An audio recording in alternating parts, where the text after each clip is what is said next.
একটি বৃদ্ধ মহিলার কাছে কোনো পাখা ছিল না, তাই তিনি পাখায় টেপ মেরে ব্যবহার করছিলেন। একটি মেয়ে এসে পাখাটি ছুঁড়ে ফেলে দিল এবং বৃদ্ধটিকে বিভিন্নভাবে গালাগালি করছিল। সেজন্য বৃদ্ধ মহিলাটি খুব কষ্ট পেল এবং কান্নাকাটি করছিল। তার ছেলে তার কাছ থেকে বিস্তারিত শোনার পরে একটি পাখা তৈরি করার জন্য উদ্যোগ নিল। প্রথমে সে একটি কাঠ নিল এবং কাঠ নিয়ে একটি পাখার নকশা তৈরি করলো কাঠের উপর। ছেলেটি নকশার উপর আস্তে আস্তে কাঠের উপর কাটতে শুরু করলো।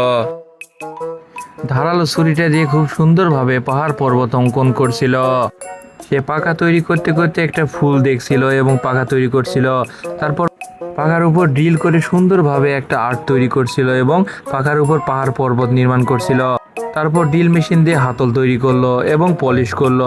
পলিশ করার পরে সে পাহাড় পর্বতের উপর রং তৈরি করলো। যখন রং দিচ্ছিল তখন খুব সুন্দর লাগছিল পাখাটি দেখে এবং সে আস্তে আস্তে ফিনিশিং করলো। পাখাটি দেখে যদি আপনাদের ভালো লাগে তাইলে অবশ্যই লাইক, কমেন্ট, সাবস্ক্রাইব করে আমাদের পাশে থাকবেন। অবশেষে রং শুকানোর পর বৃদ্ধ মহিলাকে সে উপহার দিল পাখাটি। বৃদ্ধ মহিলা খুব খুশি হলো এবং তার জন্য দোয়া করে দিল। এখন মহিলাটি তার মনের সুখে বাতাস করছিল পাখাটি দিয়ে।